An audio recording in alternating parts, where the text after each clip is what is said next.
The government gets its resources from the taxes you pay. So what happens is that the government takes some resources out of the economy that you create. And if there is no economy, then the government can't make the investments.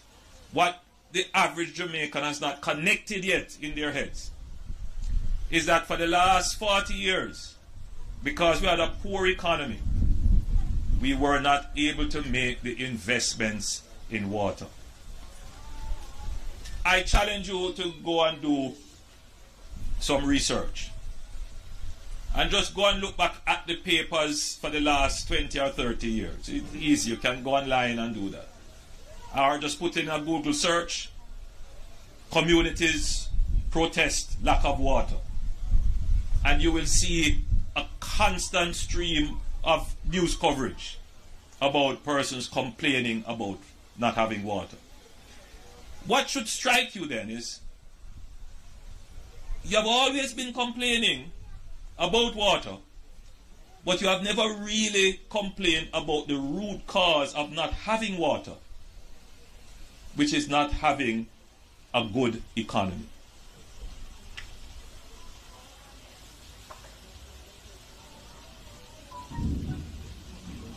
Because if you were to also, for the last 20 or 30 years, just Google the state of the Jamaican economy, you would also come up with a whole series of articles telling you the parlor state of the Jamaican economy. The government has no money. What you call that? True word. So, what is different now? It's not that the government has a whole heap of money. What is different now is that you have a very mindful and thoughtful government that recognizes that to solve your problem of not having water, we have to fix our economy. And we have done that. We have done that. My fear is that because Jamaicans haven't made the connection as yet, they are going to believe that somehow the water that they want, the road that they want, can just be achieved via a snap of a finger. And the political pressure that that creates will cause politicians to lose focus on the proper management of the economy. And when that happens, the economy gets destroyed, and the very thing that you wanted, that new water supply, your road repair, you will never get it because they have destroyed the economy. Your job as the voter is, yes, to make the protest about the water and the road and the school and the bus, but more so is to watch what the government is doing in the management of the economy. And there are a couple areas that you should look at. You're not economists, you're not financial analysts, I'm not expecting you to be. But there are some simple things that you can pay attention to. First thing is, what is the government doing with unemployment? And that's reported almost quarterly. Is unemployment going up or is unemployment going down? If it is going up, you know the government, something going wrong. What is the government doing with the management of your resources? Particularly, are they asking you for more taxes? And if you are being asked to pay more taxes without showing you some new project or some new effort or some new massive investment that the government is going to make, then you know that the new taxes are basically to cover up government failure in the management of your resources. And so for the last 9 budgets, we have not asked you for any net new taxes.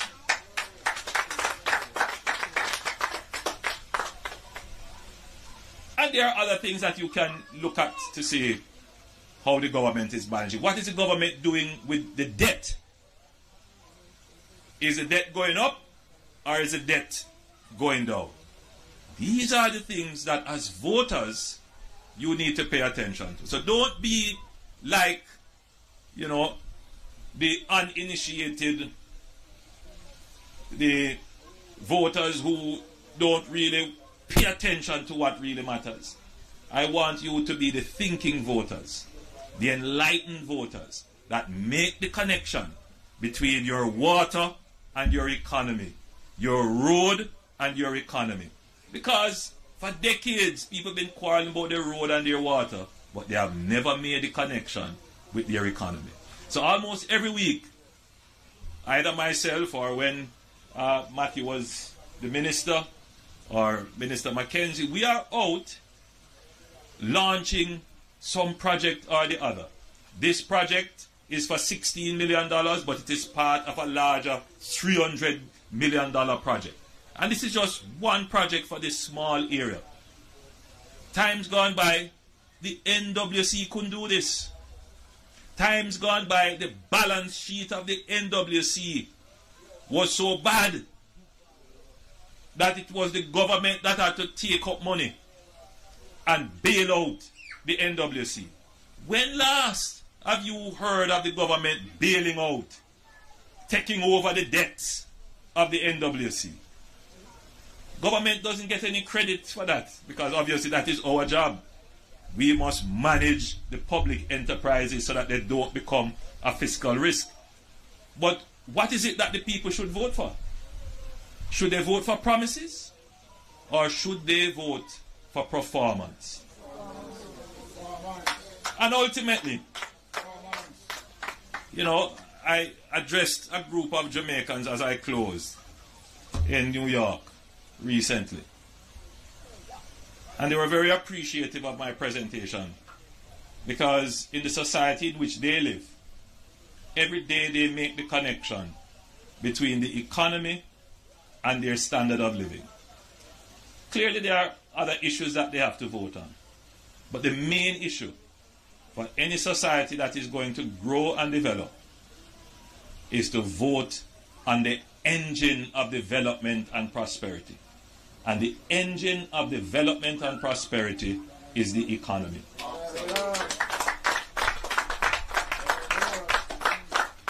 Those voters who just want to hear sweet words and promises, they will vote for anything and they will probably get nothing.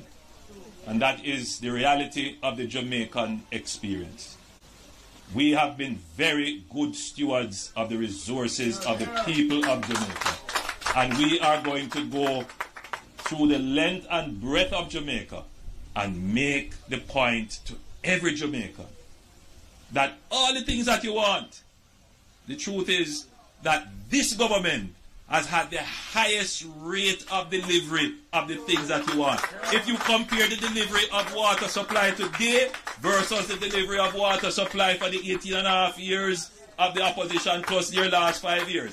If you compare the repair of roads and the building of new roads versus the opposition, we are way ahead. If you compare the building of houses, worse. If you compare the creation of jobs, if you create...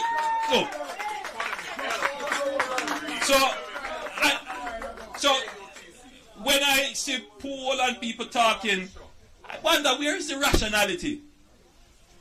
Where is the rationality? There's no rationality.